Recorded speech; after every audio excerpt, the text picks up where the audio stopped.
साथियों नमस्कार। सर्वप्रथम इस देश के महानायक नेताजी सुभाष चंद्र बोस की जयंती पर आप सभी को हार्दिक बधाई। साथियों, मैं आज पुनः आपके साथ वार्ता करने के लिए उपस्थित हूं और हमारी आज वार्ता का मुख्य विषय है जो 1 फरवरी को भारतीय संसद पटल पर केंद्रीय वित्त मंत्री श्रीमती निर्मला सीतारमण जी बजट प्रस्तुत करने जा रही हैं। उसके बजट में हमने कुछ सुधार की मांग की हुई है, उसको मैं बिंदुवार रखने के प्रयास कर रहा हूं। और इस बजट में आयकर, जीएसटी, टैक्सेशन संबंधित सभी बिंदुओं को प्रस्तुत किया जाता है, लेकिन हमारी मांग जो है वो 2 चीज़ों पर मुख्यतर से है। जीएसटी के अंदर हमारी मांग है कि जीएसटी रिटर्न्स जो दाखिल होते हैं जीएसटी 3B, उसको रिवाइज़ करने की सुविधा प्रदान की जानी चाहिए, जिसकी हमने डिमांड काफ़ी लंबे समय से करी हुई है। और उसमें हम ये मतलब गवर्नमेंट से कह सकते हैं कि जो रिवाइज रिटर्न दाखिल हो उसमें भले ही एक छोटा सा शुल्क रख दे, लेकिन रिवाइज करने की सुविधा मिलनी चाहिए।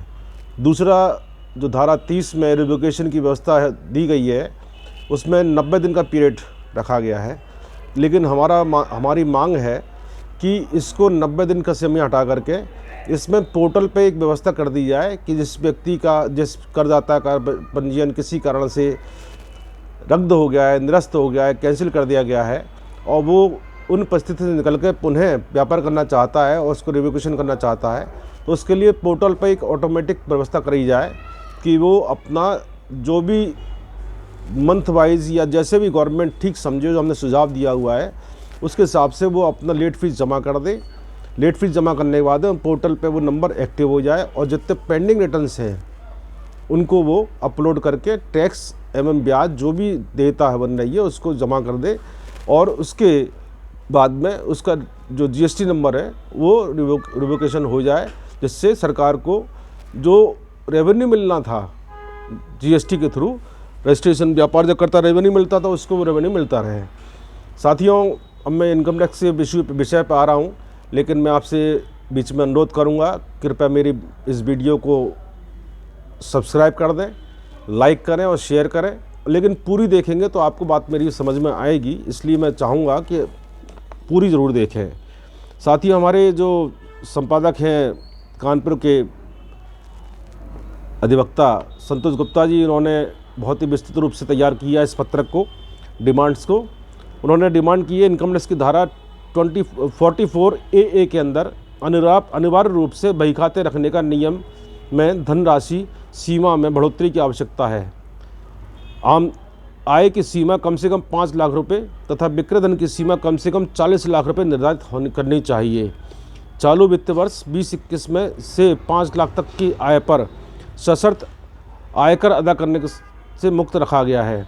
जीएसटी में भी 40 लाख तक के पंजीयन की सीमा निर्धारित की गई है कि 40 लाख तक कोई रजिस्ट्रेशन की आवश्यकता नहीं है।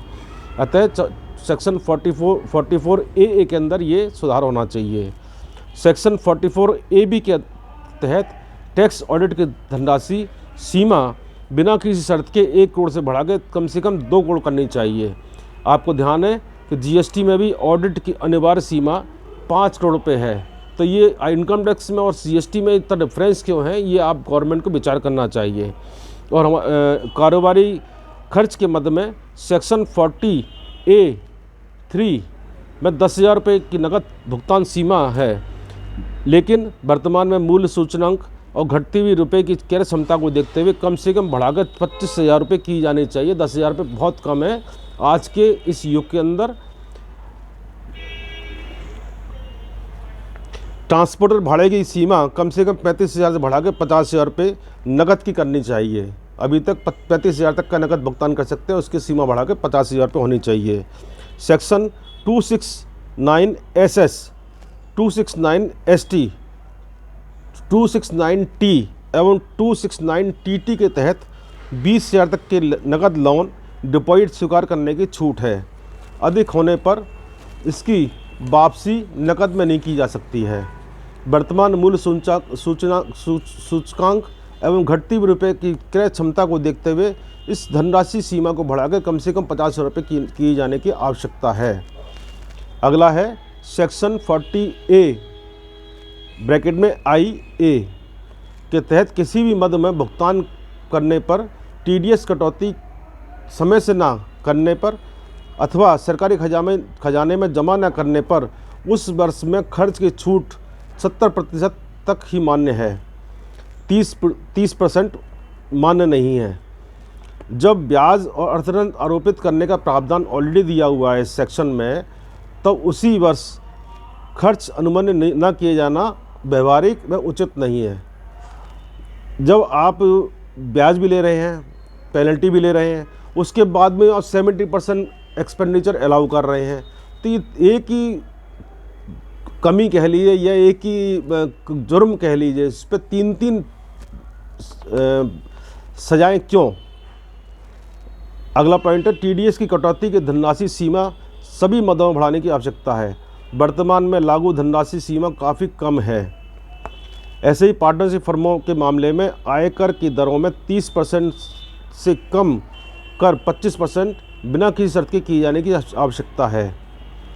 आयकर कानूनों नियमों में न्यूनतम अनुमानित आय घोषित करने का नियम धारा 44AD, धारा 44AE और धारा 44ADA के तहत लागू व प्रभावी है। कारोबार के मामले में 2 करोड़ विक्रय धन तक वाले व्यापारियों को व्यापारी इस योजना के दायरे में आते हैं। 8% शुद्ध व्यापारिक लाभ घोषित करना। यदि संपूर्ण लेनदेन अकाउंट पर चेक से हो रहा है तो शुद्ध व्यापारिक लाभ 6% घोषित किया जा सकता है। ऐसे ही ट्रांसपोर्ट व्यवसाय में करने वाले जिसके पास 10 माल वाहन तक है इस योजना के दायरे में होंगे। हल्के वाहन में ₹7500 प्रति वाहन प्रति माह, 1200 टन से अधिक वजन वाले भारी माल वाहक के मामले में ₹1000 प्रति टन के हिसाब से प्रति माह प्रति वाहन शुद्ध व्यापारिक लाभ घोषित करना है। प्रोफेशनल व्यक्ति जैसे डॉक्टर्स हैं, CA हैं, कंपनी सचिव हैं, अधिवक्तागण हैं या आर्किटेक्ट है, ऐसे करदाता जिनकी सकल प्राप्ति 50 लाख रुपए तक है इस योजना के दायरे में होंगे। उन्हें न्यूनतम 50% शुद्ध पेशेवर आय रिटर्न में घोषित करना है। यदि न्यूनतम से कम आय रिटर्न में घोषित करेंगे तब ऐसे सभी करदाताओं को अनिवार्य रूप से अकाउंट्स रखने होंगे और CA से ऑडिट भी कराना होगा। तो साथियों, ये हमारी डिमांड्स हमारे जो संपादक जी हैं अधिवक्ता संतोष गुप्ता जी ने वो माननीय वित्त मंत्री जी को भेजी हैं कि इन पर ध्यान देते हुए और बजट जो प्रस्तुत करने जा रही है उसमें सुधार अवश्य करें। मैं चाहूँगा कि इन बिंदुओं पर आप भी अपने विचार रखें और यदि आप सहमत हैं तो हमें कमेंट्स में ज़रूर लिखें और हमें वीडियो सब्सक्राइब भी करें जिन्होंने सब्सक्राइब तक नहीं करी है, और लाइक भी करें और अपने सब साथियों को शेयर करें, जिससे हमारी आवाज़, आप लोगों की आवाज़ केंद्र सरकार तक पहुँचे और हमें अपेक्षित लाभ, अपेक्षित सुविधा मिल सके। इसके साथ ही मैं अगले विषय पे अगले बिंदुओं को फिर आपके साथ प्रस्तुत करूँगा।